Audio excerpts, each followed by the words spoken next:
ಈಗಾಗಲೇ ಈ ಕಾರ್ಯಕ್ರಮಕ್ಕೆ ಅಧಿಕೃತವಾಗಿ ಇಂದಿನ ಮುಖ್ಯಮಂತ್ರಿಗಳು ಮಾನ್ಯ ಸಿದ್ದರಾಮಯ್ಯ ಸಾಹೇಬರ ಅಮೃತಾಸ್ತ್ರದಿಂದ ನವೆಂಬರ್ 24ಕ್ಕೆ ಅಂತ ಕಾಣ್ತದೆ ಶಿಡ್ಲಘಟ್ಟದಲ್ಲಿ ನಡೆದಂಥ ಕಾರ್ಯಕ್ರಮದಲ್ಲಿ ನಾವು ಇದಕ್ಕೆ ಅಧಿಕೃತವಾಗಿ ಶಿಲಾನ್ಯಾಸವನ್ನು ನಾವು ಮಾಡಲಾಗಿದೆ. ಇದು ಕೇವಲ ಅದು ಟೆಂಡರ್ ಪ್ರಕ್ರಿಯೆ ಪ್ರಾರಂಭ ಆಗಿತ್ತು ಆ ಸಂದರ್ಭದಲ್ಲಿ. ಆದರೆ ನಂತರ ಟೆಂಡರ್ ಪ್ರಕ್ರಿಯೆ ಪೂರ್ಣ ಆಗಲಿಲ್ಲ. 2-3 ಸತಿ ಅದು ರೀಟೆಂಡರ್ ಆಗಿದ್ದ ಕಾರಣದಿಂದ ಕಾಮಗಾರಿ ತಡ ಆಯಿತು.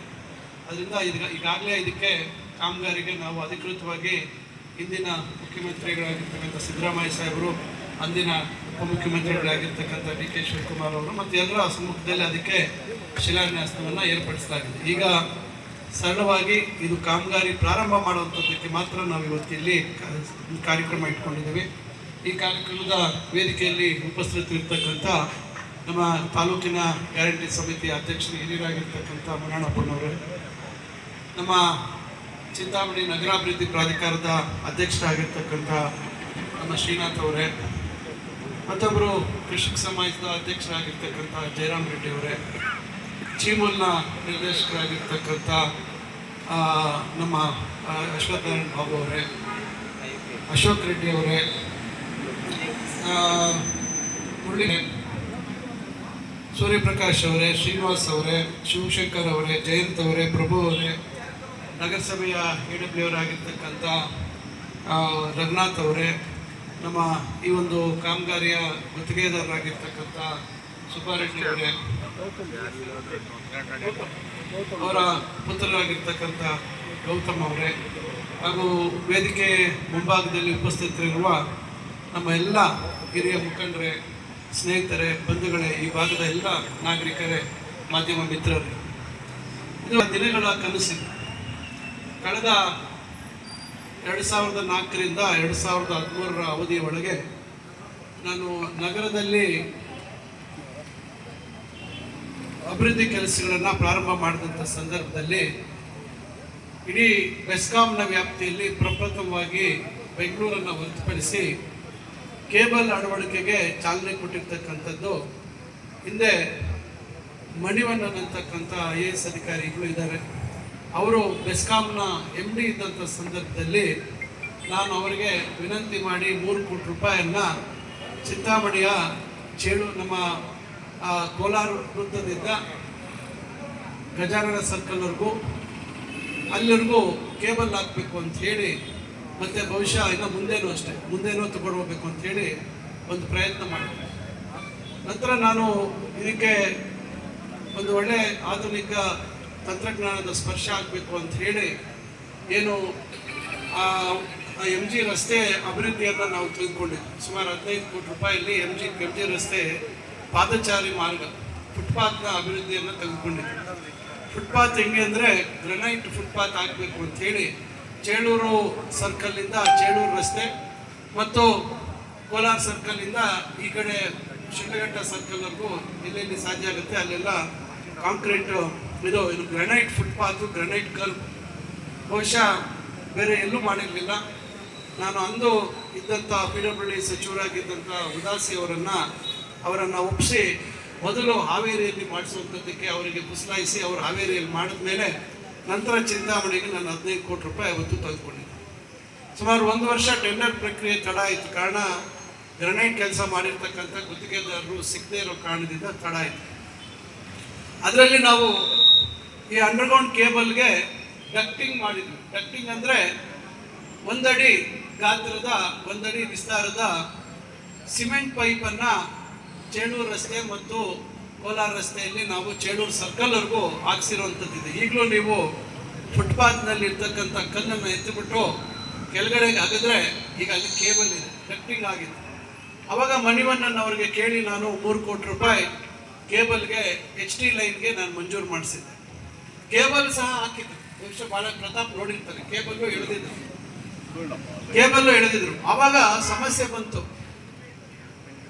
HT ಹೈ ಟೆನ್ಷನ್ ಕೇಬಲ್ಲು ಮತ್ತು ಲೋ ಟೆನ್ಷನ್ LT ಕೇಬಲ್ಲು ಒಟ್ಟಿಗೆ ಹೋಗೋಂಗಿಲ್ಲ, ಅದಕ್ಕೆ ಒಟ್ಟಿಗೆ ಹೋಗೋದಕ್ಕಾಗೋದಿಲ್ಲ ಅಂದಾಗ ನಾವೇ ಅಲ್ಲಿ ಸ್ಪಾಟ್ ವಿಸಿಟ್ ಮಾಡಿ ಆಯಿತು HT ಲೈನನ್ನು ಪೈಪಲ್ಲಿ ಡಕ್ಟಿಂಗಲ್ಲಿ ಹಾಕೋಣ, LT ಲೈನನ್ನು ಡ್ರೈನ್ ಏನು ಮಾಡಿದ್ದೀವಿ, ಡ್ರೈನ್ ನಾವು ಫುಟ್ ಫುಟ್ಪಾತ್ ಕಮ್ ಡ್ರೈನ್ಗೆ ಅದನ್ನ ಎತ್ತರ ಮಾಡಿದ್ರು ಡ್ರೈನಲ್ಲಿ ಅದಕ್ಕೆ LTಯನ್ನು ಕ್ಲಾಂಪಿಂಗ್ ಮಾಡೋಣ, ಕ್ಲಾಂಪ್ ಮಾಡಿಬಿಟ್ಟು ಅದನ್ನು ಫಿಕ್ಸ್ ಮಾಡೋಣ, ಹಂಗೆ ಮಾಡೋಣ ಅಂತೇಳಿ ಪ್ಲಾನ್ ಮಾಡೋಣ. ಅವತ್ತು ಅನ್ಕೊಂಡೆ ಬಹುಶಃ ಮುಂದಿನ ದಿನಗಳಲ್ಲಿ ಇಡೀ ತಾಲೂಕಿನ ಇಡೀ ಟೌನಲ್ಲಿ ಮನೆ ಮುಂದೆ ಇವತ್ತು ಗೊತ್ತಿದೆ ತಮಗೆ, ಯಾರು ಸೈಟು 1 ಇಂಚ್ ಕೂಡ ಯಾರು ಬಿಟ್ಟು ಬಿಲ್ಡಿಂಗ್ ಕಟ್ಟಲ್ಲ. ಈಗ ಎದುರು ನೋಡ್ತಾ ಇದೀವಿ ಎಲ್ಲ ಎಷ್ಟೆಷ್ಟು ಕಟ್ಟಿದ್ದಾರೆ, ಯಾವ ರೀತಿ ಕಟ್ಟಿದ್ದಾರೆ ಅಂತ ಹೇಳಿ. ಸೆಟ್ ಬ್ಯಾಕ್ ಅನ್ನೋದಕ್ಕೆ ಯಾವುದಕ್ಕೂ ಯಾರಿಗೂ ಅದ್ರ ಬಗ್ಗೆ ಅರ್ಥನೂ ಗೊತ್ತಿಲ್ಲ. ಸೆಟ್ ಬ್ಯಾಕ್ ಅದಕ್ಕೆ ಏನು ಸೆಟ್ ಬ್ಯಾಕ್ ಅಂದರೆ ಅನ್ನೋದು ಯಾರಿಗೂ ಗೊತ್ತಿರಲ್ಲ. ಅವ್ರ ಸೈಟ್ ಎಷ್ಟಿದೆ ಅಷ್ಟು ಪೂರ್ತಿ ಕಟ್ಬಿಡೋದು. ಈಗ ಎಲೆಕ್ಟ್ರಿಕ್ ಕಂಬ ಎಲ್ಲಾದರೂ ಹಾಕ್ಕೊಳ್ಳಿ, ರೋಡ್ಗೆ ಹಾಕ್ಕೊಳ್ಳಿ ಬಿಡಿರೋ ಪರಿಸ್ಥಿತಿ. ಇವೆಲ್ಲ ಒಂದು ವ್ಯವಸ್ಥಿತವಾಗಿ ಆಗಬೇಕು ಅಂದಾಗ ನಾವು ಯೋಚನೆ ಮಾಡಿದ್ವಿ, ಹೋಗ್ಲಿ ಇದಕ್ಕೆ NT ಲೈನ್ ಕೂಡ ಮುಂದೆ ಇರ್ತಕ್ಕಂಥ ಡ್ರೈನಲ್ಲಿ ಕ್ಲಾಂಪಿಂಗ್ ಮಾಡಬೇಡ ಅಂತಕ್ಕಂಥ ಆಲೋಚನೆ ಇಟ್ಕೊಂಡು ಅವತ್ತು ಈ ಕೆಲಸನ ಕಂಡಿದ್ದೆ. ಆದರೆ 2013ರಲ್ಲಿ ಚುನಾವಣೆ ಸೋತ ಮೇಲೆ ಕೇಬಲ್ ಕೆಲಸ ಅದೇ ರೀತಿ ಉಳಿದೋಯ್ತು. ಫೀಡರ್ ಪಿಲ್ಲರ್ ಬಾಕ್ಸ್ ಅಂತ ಬರ್ತದೆ, ದೊಡ್ಡ ದೊಡ್ಡ ಗಾತ್ರದ್ದು, ಈಗಲೂ MG ರೋಡಲ್ಲಿ ಇದೆ. ಅದು ನಾವಾಗ್ಸಿರೋದಲ್ಲ, ಅದ್ರದ್ದು ಕತೆ ಹೇಳ್ತೀನಿ ನಾನು. ಏನೇನು ಆಗಿದೆ ಅದಾದ ನಂತರ ಅನ್ನೋಂಥದ್ದು ಕತೆ ಎಲ್ಲರಿಗೂ ಗೊತ್ತಿರಬೇಕು. ನಾವು ಹಾಕಿರೋಂಥ ಕೇಬಲ್ ಆ ಡಕ್ಟಿಂದ ಆಚೆ ಕೇಬಲ್ ಬಿಟ್ಟಿದ್ರು, ಆದರೆ ಅದನ್ನು ಮುಂದೆ ತೆಗೆದುಕೊಳ್ಳುವಂಥದ್ದಕ್ಕೆ ಯಾರಿಗೂ ಶ್ರದ್ಧೆ ಇರಲಿಲ್ಲ. ಬದಲಾದಂಥ ವ್ಯವಸ್ಥೆಯಲ್ಲಿ ಅವರಿಗೆ ಅದ್ರ ಬಗ್ಗೆ ಅರಿವಿರಲಿಲ್ಲ. ಅರಿವಿಲ್ಲದೆ ಅನ್ನುವಂಥ ಸಂದರ್ಭದಲ್ಲಿ ಅದನ್ನು ಕಸದ ತೊಟ್ಟಿಯಾಗಿ ಮಾಡಿಕೊಂಡು ಭಾಳಷ್ಟು ಜನ ಅದರಲ್ಲಿ ಕಸ ಹಾಕ್ಬಿಟ್ಟು, ಇನ್ನು ಕೆಲವರು ಅದಕ್ಕೆ ಖುಷಿ, ಅವರಿಗೆ ಬೆಂಕಿ ನೋಡಿದಾಗ ಖುಷಿ ಆಗುತ್ತೆ ಕೆಲವರಿಗೆ, ಅದಕ್ಕೆ ಬೆಂಕಿ ಹಾಕ್ಬಿಟ್ಟು ಆ ಕೇಬಲ್ಲು ಹಾನಿ ಆಗುವಂಥ ಕೆಲಸ ಆಯಿತು. ಅಧಿಕಾರಿಗಳು ಮತ್ತು ಇದ್ದಂಥ ಅಧಿಕಾರಿಗಳು ಇದು ಪೂರ್ಣ ಆಗಬೇಕು, ಕೋಟ್ಯಾಂತರ ರೂಪಾಯಿ ಸರ್ಕಾರ ಖರ್ಚು ಮಾಡಿದೆ ಅನ್ನುವಂಥ ಪರಿಜ್ಞಾನ ಇವತ್ತಿನ ಅಧಿಕಾರಿಗಳಿಗೆ ಇರಲಿಲ್ಲ ಅಂತ ನಾನು ಭಾವಿಸ್ತೇನೆ. ಅವ್ರೇನು ಮಾಡಿದ್ರು, ಕಾಂಟ್ರಾಕ್ಟ್ರು ಸಪ್ಲೈ ಆಯಿತು, ಕೇಬಲ್ ಸಪ್ಲೈ ಆಯಿತು, ಅವ್ರು ಬಿಲ್ ಮಾಡಿಕೊಂಡ್ರು. ಅದಕ್ಕೆ ಫೀಡರ್ ಪಿಲ್ಲರ್ ಬಾಕ್ಸ್ ಫಿಟ್ ಮಾಡಿಬಿಟ್ಟು ಕರೆಂಟ್ ಅದಕ್ಕೆ ಚಾಲನೆ ಮಾಡಬೇಕು.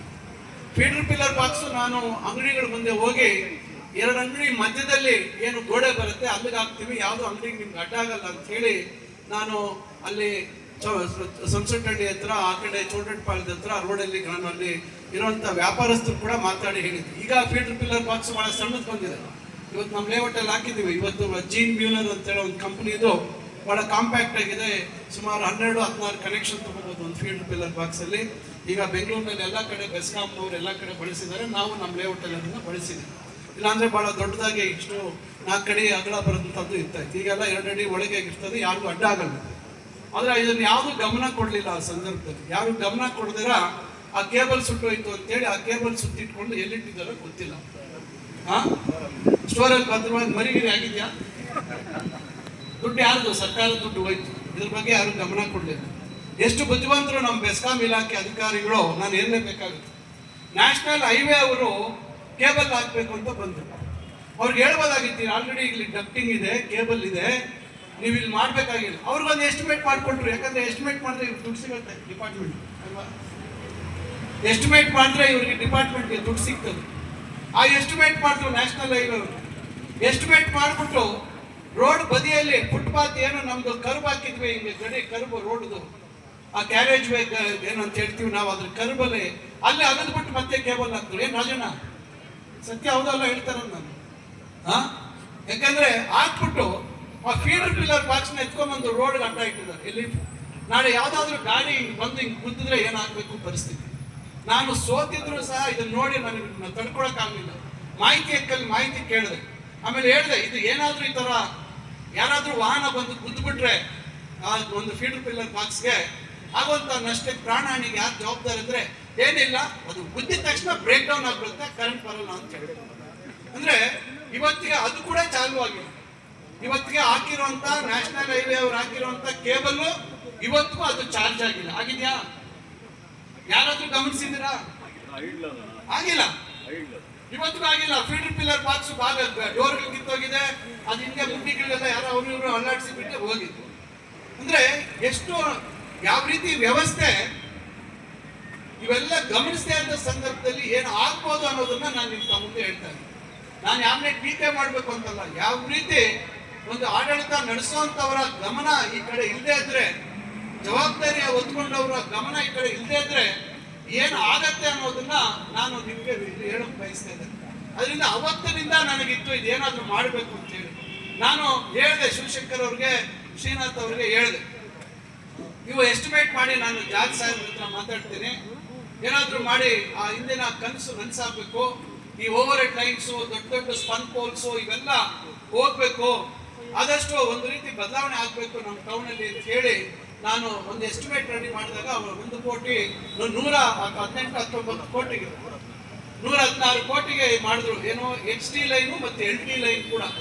LT ಲೈನ್ ಅಂದರೆ ಅಂಡರ್ಗ್ರೌಂಡ್ ಆಗೋದಿಲ್ಲ. LT ಲೈನು ನಾವು ಏರಿಯಲ್ ಪಂಚ್, ಹಿಂದೆ ನಾನು MG ರೋಡ್ ಅಗಲ ಮಾಡುವಂಥ ಸಂದರ್ಭದಲ್ಲಿ ಇಡೀ ಈ ಒಂದು 2 ಜಿಲ್ಲೆಯಲ್ಲಿ ಪ್ರಪ್ರಥಮ ಬಾರಿ ಆ ಸಂದರ್ಭದಲ್ಲಿ ನಾನು ಅಲ್ಲಿ ಏರಿಯಲ್ ಪಂಚ್ ಕೇಬಲ್ ಹಾಕ್ಸಿದ್ದೆ. ನಾನು ಏನು ಟ್ವಿಸ್ಟ್ ಆಗಿರುವಂಥ ಕೇಬಲ್ ನೀವು ನೋಡಿರ್ತೀರ, ವೈರ್ ಇರಲ್ಲ, ಕೇಬಲ್ ಇರ್ತದೆ. ಅದನ್ನ ಆ ಕಾಲದಲ್ಲೇ ನಾನು 2005-6ರಲ್ಲಿ ಹಾಕ್ಸಿರೋದು. ಅವತ್ತು ಶಿವಮೊಗ್ಗ ಬಿಟ್ಟರೆ ಬೇರೆ ಎಲ್ಲೂ ಇರಲಿಲ್ಲ ಅಂತ ಹೇಳ್ತಾ ಇದ್ದಾರೆ ಅಶೋಕ್. ಇವೆಲ್ಲ ನಾವು ಮುಂದಾಲೋಚನೆ ಇಟ್ಕೊಂಡು ಮಾಡಿರುವಂಥ, ಇವೆಲ್ಲ ನಾವು ಇಟ್ಕೊಂಡು ಆಗ ಮಾಡಿರುವಂಥದ್ದು. ಅದನ್ನ ಈಗ ಮತ್ತೆ ಅದನ್ನು ಮಾಡಬೇಕು ಅಂತ ಹೇಳಿದಾಗ ನನಗೆ ಹೇಳಿದ್ರು, ಒಂದೇ ಸತಿ ಅಷ್ಟು ಬೇಡ, ಈಗ ನಾವು ಫಸ್ಟು HT ಲೈನ್ ಕೊಡ್ತೀವಿ, ಆಮೇಲೆ ಅಂಡರ್ಗ್ರೌಂಡ್ ಕೇಬಲ್ಗೆ ಹಣ ಕೊಡ್ತೀವಿ ಅಂತ ಹೇಳಿ ಪಾಪ ಅವರು ಜಾರ್ಜ್ ಸಾಹೇಬರು ಬೋರ್ಡ್ ಮೀಟಿಂಗ್ ಅಲ್ಲಿ ಇಟ್ಟು ಅದನ್ನು ಪಾಸ್ ಮಾಡಿ ನಮಗೆ ಅವಕಾಶ ಮಾಡಿಕೊಟ್ರು. ಈಗ ಸುಮಾರು 41-42 ಕೋಟಿ GST ಸೇರಿ, ಗೊತ್ತಿದೆ ನಿಮಗೆ 18% GST ಹೋಗುತ್ತೆ. ಅದರಿಂದ ಈಗ ಇದು ಟೆಂಡರ್ ಆಗಿ ಇವತ್ತು ಸುಮಾರು 20 ತಿಂಗಳು ಇದು ಟೆಂಡರ್ ಪ್ರಕ್ರಿಯೆ ನಡೀತು. ಇವತ್ತು ಈಗ ಕಾಮಗಾರಿಗೆ ನಾವು ಇಲ್ಲಿ ಚಾಲನೆ ಮಾಡ್ತಾ ಇದ್ದೀವಿ. ಈ ಕಾಮಗಾರಿ ಆಗತ್ತೆ ಅನ್ನೋ ಕಾರಣದಿಂದನೇ ಏನು ಇಲ್ಲಿ ಈ ರಸ್ತೆ ಅಭಿವೃದ್ಧಿ ಇತ್ತು, ಫುಟ್ಪಾತ್ ಅಭಿವೃದ್ಧಿ ಇತ್ತು, ಅದನ್ನ ವಿಳಂಬ ಮಾಡಿರುವಂಥದ್ದಕ್ಕೂ ಅದೇ ಕಾರಣ. ಬಹಳಷ್ಟು ಜನ ಏನಿದು ಕರ್ಬ್ ಬಿಟ್ಬಿಟ್ಟಿದಾರ, ಏನು ಮುಂದೆ ಮಾಡಲಿಲ್ಲ ಅಂತ ಹೇಳಿ. ಈಗ ಇವರು ಮತ್ತೆ ಇಲ್ಲಿ ಡ್ರಿಲ್ಲಿಂಗ್ ಮಾಡಿದಾಗ ಅಲ್ಲೆಲ್ಲ ಇದಾಗುತ್ತೆ, ಮತ್ತೆ ಅದಕ್ಕೊಂದು ತೊಂದರೆ ಆಗೋದು ಬೇಡ ಅನ್ನೋ ಕಾರಣಕ್ಕೋಸ್ಕರ ಬೇಗ ಇದು ಇವತ್ತಾಗುತ್ತೆ ನಾಳೆ ಆಗುತ್ತೆ ಅಂತ. ಯಾಕಂದ್ರೆ ಇದೀಗ ನಾವು ಸುಮಾರು 1.5-2 ತಿಂಗಳಿಂದ ಈ ಕೇಬಲ್ ಟೆಸ್ಟಿಂಗ್ ಆಗಬೇಕು. ಕೇಬಲ್ ಟೆಸ್ಟಿಂಗ್ ಆಗಿ ಕೇಬಲ್ ಅವರು ಸರ್ಟಿಫಿಕೇಶನ್ ಕೊಡಬೇಕು, ಈ ಕೇಬಲ್ ಹಾಕ್ಬೋದು ಇವರು ಅಂತೇಳಿ. ಇವೆಲ್ಲ ಪ್ರಕ್ರಿಯೆಗಳು ಲೇಟ್ ಆಯ್ತು. ಇವೆಲ್ಲ ಪ್ರಕ್ರಿಯೆಗಳು ಲೇಟ್ ಆದ ಕಾರಣದಿಂದ ನಾವು ಈ ಕೆಲಸಗಳನ್ನ ಸ್ವಲ್ಪ ತಡೆ ಮಾಡಿದ್ವಿ, ಸ್ವಲ್ಪ ಹಿಂದೆ ಇಡುವಂಥದ್ದು ಮಾಡಿದ್ವಿ. ಈ ಕೇಬಲ್ ಈಗ ಇವತ್ತೇನು ಇವರು ಹಾರಿಜಾಂಟಲ್ ಬೋರಿಂಗ್ ಅಂತೇನು ಮೆಷಿನ್ ಕರೀತಾರೆ, ಈಗ ಅದರಲ್ಲಿ ಶುರು ಮಾಡಿದ ಮೇಲೆ ನಾವು ಈಗ ಫುಟ್ಪಾತ್ ಕೆಲಸವನ್ನು ನಾವು ಮಾಡ್ತಾ ಇದ್ದೀವಿ. ಈಗಾಗಲೇ ತಮಗೆ ಗೊತ್ತಿದೆ, ಸುಮಾರು 8 ಕೋಟಿಯಲ್ಲಿ ನಾವು ಇದನ್ನು ತಿಳ್ಕೊಂಡಿದ್ವಿ. ಮತ್ತೆ ಇದಕ್ಕೆ ಬೇರೆ ಬೇರೆ ಕೆಲವೆಲ್ಲ ಸೇರಿಸುವಂಥ ಕೆಲಸ ಆಗಿ ಇನ್ನ ಮುಖ್ಯಮಂತ್ರಿಗಳ ವಿಶೇಷ ಅನುದಾನದಲ್ಲಿ 7.25 ಕೋಟಿ ಕೊಟ್ಟಿದ್ದೀವಿ ಅಂತ ಕಾಣ್ತದೆ. ಈಗ ಅದು ಟೆಂಡರ್ ಮುಗ್ದಿದೆ. ಈಗ ಆಜಾದ್ ಚೌಕ್ ಕೆಲಸ ಇನ್ನೇನು ಮುಕ್ತಾಯದ ಹಂತಕ್ಕೆ ಬಂದಿದೆ. ಈಗ ಅದೇ ಗುತ್ತಿಗೆದಾರರು ಇದನ್ನು ಮಾಡ್ತಾ ಇದ್ದಾರೆ. ಅದರಿಂದ ಇದಕ್ಕೆ ವೇಗ ಕೊಡುವಂಥದ್ದಾಗುತ್ತೆ. ಈ ಕಾಮಗಾರಿ ಸಾಗ್ತಾ ಇದ್ದಂಗೆ ಈ ಫುಟ್ಪಾತ್ ಕೆಲಸಕ್ಕೂ ಒಂದು ವೇಗ ಕೊಡುವಂಥದ್ದಾಗುತ್ತೆ. ಒಂದಂತೂ ಹೇಳ್ತೇನೆ, ಗ್ಯಾರೇಜಿಂದ ಈ ಕಡೆಗೆ ಇದು ಭಾಳ ಒಂದು ವ್ಯವಸ್ಥಿತವಾಗಿ, ಯಾಕಂದರೆ ನಗರದ ಒಳಗೆ ಹೋದಷ್ಟು ನಮಗೆ ಫುಟ್ಪಾತ್ ವಿಸ್ತರಣೆ ಇಲ್ಲ. ಇಲ್ಲಿರೋದನ್ನ ಭಾಳ ಅಚ್ಚುಕಟ್ಟಾಗಿ, ಭಾಳ ಒಂದು ತಾವೆಲ್ಲ ಮೆಚ್ಕೊಳ್ಳುವಂಥ ರೀತಿಯಲ್ಲಿ ಅದನ್ನು ವಿನ್ಯಾಸವನ್ನು ನಾವು ಮಾಡಿದ್ದೇವೆ. ಅದಕ್ಕೆ ನಮ್ಮ AW ರಘುನಾಥ್ ಅವರು ಸಹ ಭಾಳಷ್ಟು ನಮಗೆ ಸಹಕಾರವನ್ನು ಕೊಟ್ಟಿದ್ದಾರೆ. ಈಗೇನು ಆಜಾದ್ ಚೌಕ್ ಯಾವ ರೀತಿ ಬದಲಾವಣೆ ನೀವು ನೋಡ್ತಾ ಇದ್ದೀರಾ, ಇನ್ನು 2-3 ದಿವಸದಲ್ಲಿ ನೋಡಿ ಏನೇನಲ್ಲಿ ವ್ಯವಸ್ಥೆಗಳನ್ನು ನಾವಲ್ಲಿ ಅನುಷ್ಠಾನ ಮಾಡ್ತೀವಿ ಅಂತಕ್ಕಂಥದ್ದು. ಅದೇ ರೀತಿ ಕೋಲಾರ ಕ್ರಾಸಲ್ಲಿ ಕೋಲಾರ ಸರ್ಕಲ್ ಕೂಡ ಅದನ್ನು ನಾವು ಮಾಡ್ತಾ ಇದ್ದೀವಿ. ಇನ್ನು ಕೆಲವು ಎಲಿಮೆಂಟ್ಸ್ ಸೇರಿಸ್ತಾ ಇದ್ದೀವಿ. ಈಗ ಉದಾಹರಣೆಗೆ ಈಗ ವಾಲ್ಮೀಕಿ ವೃತ್ತ, ಏನು ಶಿಡ್ಲಘಟ್ಟ ಸರ್ಕಲ್, ಅವಾಗ ನಾವೇ ವಿನ್ಯಾಸ ಮಾಡಿಸಿದ್ವಿ. ವಾಲ್ಮೀಕಿ ವೃತ್ತ ಅಂತ ಹೆಸರು ಮಾಡಿಸಿದ್ದು ನಾವೇ, ಅದಕ್ಕೆ ಡಿಸೈನ್ ಮಾಡಿಸಿದ್ದು ನಾವು. ಅದಾದ ನಾವು ಸೋತೋಗಿ ಅದೇ ಡಿಸೈನ್ನ ಮಾಡಿದ್ವಿ. ಆದರೆ ಅದು ಪದೇ ಪದೇ ಬಂದು ವಾಹನಗಳು ಅದಕ್ಕೆ ಡಿಕ್ಕಿ ಹೊಡಿತಾ ಇದ್ವಿ. ಮೊನ್ನೆನೂ ಒಂದು ಗಾಡಿಯನ್ನು ಬಂದು ಅದಕ್ಕೆ ಡಿಕ್ಕಿ ಹೊಡೆದ್ವಿ. ಈಗ ಅದಕ್ಕೆ ಮತ್ತೆ ಅದನ್ನು ಮರು ವಿನ್ಯಾಸ ಮಾಡಿಸ್ತಾ ಇದ್ವಿ. ಈಗ ಅಲ್ಲಿ ಒಂದು ಸರ್ಕಲ್ ಥರ ಮಾಡಿಕೊಂಡು ಅಲ್ಲಿ ಒಂದು ಟವರ್ ಮಾಡಬೇಕು ಅಂತಕ್ಕಂಥದ್ದಿದೆ. ವಾಲ್ಮೀಕಿ ಅವರ ಭಾವಚಿತ್ರ ಇರುವಂಥದ್ದು ಮತ್ತು ಒಂದು ಕ್ಲಾಕ್ ಟವರ್ ಮಾಡಬೇಕು ಅನ್ನುವಂಥ ಡಿಸೈನ್ ಮಾಡಿಸಿದ್ದೀನಿ. ಅದನ್ನು ಆದಷ್ಟು ಬೇಗ ಈಗ ನನ್ನ ಶಾಸಕರ ಅನುದಾನದಲ್ಲಿ ಅದನ್ನು ಕೊಟ್ಟು ಅದನ್ನು ಸಾಧ್ಯವಾದಷ್ಟು ಬೇಗ ನಾನು ವಾಲ್ಮೀಕಿ ನಮ್ಮ ಜಯಂತಿಯ ಒಳಗಾಗಿ ಅದನ್ನೇನಾದರೂ ಮಾಡಲಿಕ್ಕಾಗುತ್ತಾರೋ ಅಂತ ಒಂದು ಆಲೋಚನೆ ಇದೆ.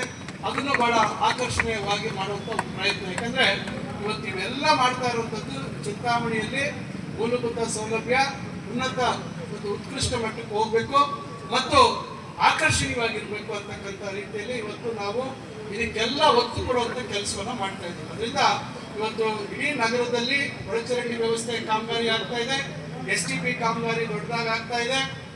ಈಗ ರಾಮಕುಂಟೆಯಲ್ಲಿ ತಾವು ನೋಡಿದ್ದೀರಾ ಯಾವ ರೀತಿ ಇತ್ತು ರಾಮಕುಂಟೆ. ಇವತ್ತು ಅಲ್ಲಿ ಹೋಗಿ ನೋಡಿ ಎಷ್ಟು ಪಿಲ್ಲರ್ಗಳು ಎದ್ದಿದ್ದಾವೆ ಅಂತಕ್ಕಂಥದ್ದು ನೋಡಿ. ಈಗ IDSMT ಮಾರ್ಕೆಟ್ ಅಷ್ಟೇ, ಈಗ ಸದ್ಯದಲ್ಲೇ ನಾವು ಅದನ್ನ ಈಗ ಆದಷ್ಟು 1-2 ತಿಂಗಳೊಳಗೆ ಟೆಂಡರ್ ಪ್ರಕ್ರಿಯೆಗಳನ್ನು ಪೂರ್ಣ ಮಾಡಿ 30 ಕೋಟಿಯಲ್ಲಿ ಹೊಸ IDSMT ಮಾರ್ಕೆಟ್ ಇವತ್ತಿನ ಕಾಲಕ್ಕೆ ಒಂದು ಬೇಕಾಗಿರ್ತಕ್ಕಂಥ ಸೌಲಭ್ಯ ಪಾರ್ಕಿಂಗ್ ವ್ಯವಸ್ಥೆ ಏನೋ